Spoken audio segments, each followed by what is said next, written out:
여기에 정말 미쳐버린 이강인 선수인데요. 파리 생제르맹에서 맹활약 중인 이강인 선수를 객관적으로 평가한 지표가 축구 커뮤니티에서 화제가 되고 있습니다. 파리 생제르맹에서 뛰었던 선수들 중 한 경기에서 키패스 7회 이상 기록한 선수는 총 4명입니다. 모두가 알만한 월클인 선수들밖에 없습니다. 네이마르, 디마리아, 메시, 사라비아 선수인데요. 이 중 네이마르는 3회나 기록할 정도로 파리 생제르맹에서 키패스를 뿌리는 역할을 담당했었습니다. 그리고 이제 이강인 선수가 추가되었습니다. 심지어 이번 시즌만 2번째입니다. 지난 2024년 시즌에서 키패스 7개를 기록했고 올 시즌 생테티엔전에서 키패스 7개를 기록하며 네이마르 선수에 이어 2번째로 많은 한 경기 키패스 7회 기록 선수가 되었습니다. 이강인이 수비 3명의 견제를 당하는 장면이 포착돼 프랑스 현지에서 화제가 되고 있습니다. 트리뷰나는 이강인은 랑스를 상대로 복잡한 활약을 펼쳤다. 경기 내내 상대 선수들에게 큰 고통을 겪었다.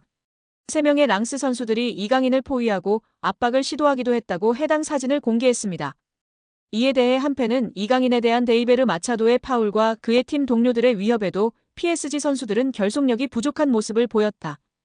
이강인이 경기 내내 명백한 공격을 당했음에도 불구하고 이강인을 보호하기 위해 오는 동료들이 없었다라며 PSG 선수들이 왜 이강인을 도와주지 않았는지 의문을 던졌습니다.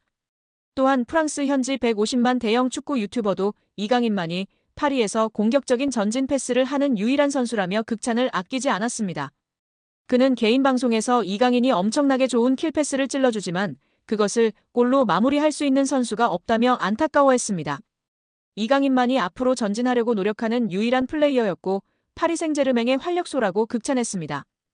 여기에 축구 통계 매체 풋몹에서 리그앙 1위를 달성한 이강인 선수의 소식을 전했습니다. 풋몹에 따르면 이강인은 20일 기준 프랑스 리그 1에서 큰 기회를 가장 많이 창출한 선수 빅찬스 메이커 1위로 올라섰습니다. 풋몹 통계에 따르면 이강인은 이번 시즌 리그앙에 가에탕 페랭과 함께 빅찬스 메이킹 공동 1위에 올라 있습니다. 그런 가운데 이강인은 도움 3개, 페랭은 5개를 기록 중입니다. 이강인은 올 시즌 PSG 핵심으로 활약하고 있습니다. 18경기 중 11경기를 선발, 7번을 교체로 출전했습니다. 6득점 3도움이라는 인상적인 활약을 보여주고 있습니다. 풋몹에 따르면 이강인은 6골로 팀 내 최다 득점 3위입니다. 또 득점과 도움을 합친 최다 공격 포인트도 9개로 3위입니다. 이어 팀 내 가장 많은 기회 창출을 만들어준 선수도 1위는 이강인입니다. 또 PSG 팬 선정 8월 이달의 선수, 이달의 골 8월, 11월까지 수상하며 팬들의 사랑도 많이 받고 있는 상황입니다. 올 시즌 이강인은 PSG에서 팀 내 득점 순위 3위에 올라와 있습니다. 우스만 덴벨레와 브래들리 바르콜라를 제외하고는 이강인이 가장 높은 득점력을 뽐내고 있습니다.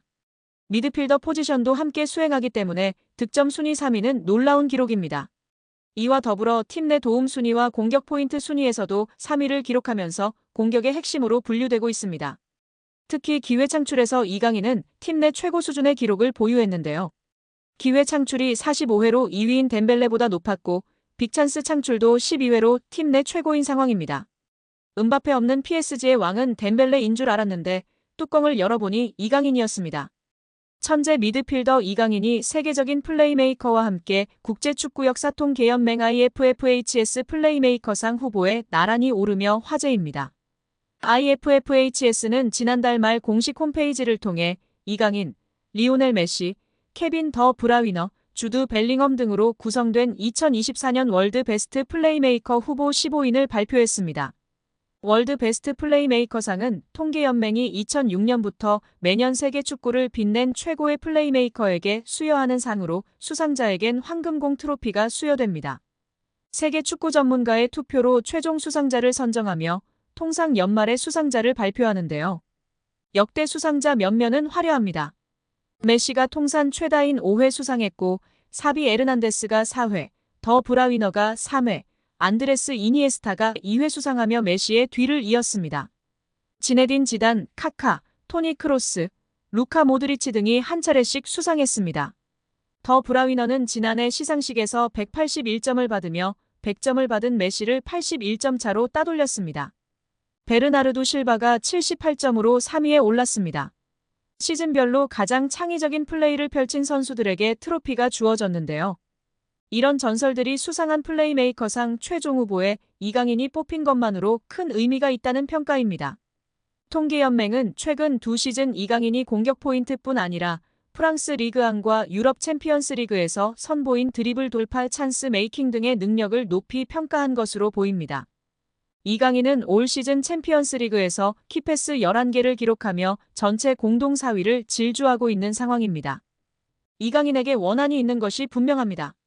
파리 생제르맹 소식통 플라넷 PSG는 피에르 메네스의 발언을 전했습니다. 메네스는 루이스 엔리케 감독이 거의 항상 이강인을 기용하고 있는데 이해를 할 수 없다. 난 이강인이 밋밋하다고 생각한다. 드리블, 패스를 한 번도 하지 않고 위험을 감수하지 않으며 항상 볼을 뒤로 패스한다라고 말했습니다. 그는 이어서 이강인이 그라운드 위에 있을 때 아무것도 가져올 수 없다. 성가시다. 난 이강인을 좋아하지 않는다. 적어도 유니폼을 판매하는 일에는 능숙할 것이다라며 비꼬기도 했습니다. 이강인의 유니폼을 한국 축구 팬들이 많이 구매하는데 적어도 이런 일은 잘한다며 조롱한 것인데요. 메네스는 이전에도 이강인을 비판한 적이 있습니다. 이번 시즌 개막전 이강인이 골을 넣었음에도 나는 이강인에 대해 처음부터 의구심이 있었다. 마요르카에서 뛰는 것을 봤을 때 드리블하는 것을 보았는데 PSG에 온 이후로 그렇게 드리블하는 것을 보지 못했다. 내가 틀리길 바라지만 완전히 확신할 수는 없다. 뒤로만 드리블하는 것 같고 PSG의 유니폼이 그에게 조금 부담스러운 것이 아닐까 걱정된다라고 말한 바 있습니다. 이강인을 지속해서 비판해오는 메네스 본인도 비판받을 일이 많은데요.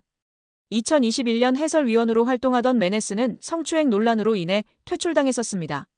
정말 한국이든 프랑스든 어딜 가나 도라이는 어김없이 있는 것 같습니다. PSG가 공식 홈페이지를 통해서 루이스 엔리케 감독, 아슈라프 하키미, 비티냐, 누누 멘데스의 재계약을 발표했습니다. PSG는 우리는 엔리케 감독과 2027년까지 계약을 연장했다. 하키미, 비티냐, 멘데스는 2029년까지 재계약을 체결했다고 전했습니다. 이번 재계약으로 PSG는 대부분의 핵심 전력을 2028년 여름까지 보유할 수 있게 됐습니다. 주전급 자원 중에서 2028년 이전에 계약이 종료되는 선수는 2026년에 만료되는 잔루이지 돈나룸마와 2027년에 끝나는 파비앙 루이즈뿐입니다. 두 선수를 제외한 주전급 자원들은 모두 2028년 혹은 2029년까지 PSG 선수로 뜁니다. 이강인은 2028년까지 계약된 선수 중 하나입니다. PSG와 재계약을 체결한 세 선수의 중요성은 말로 다 설명이 불가능할 정도인데요. 풀백의 중요성이 날이 갈수록 중요해지는 현대축구에서 하키미와 멘데스를 잡은 건 매우 크다는 평가입니다. 하키미는 지난 시즌부터 유럽 최고의 풀백으로 인정받고 있으며 멘데스는 부상을 털고 돌아와 PSG의 왼쪽을 탄탄하게 지켜주고 있습니다. 핵심 미드필더인 비티냐도 마찬가지인데요. 현재 비티냐만큼 중원에서 사령관 역할을 해줄 수 있는 선수는 전 세계에 많지 않다는 평가입니다.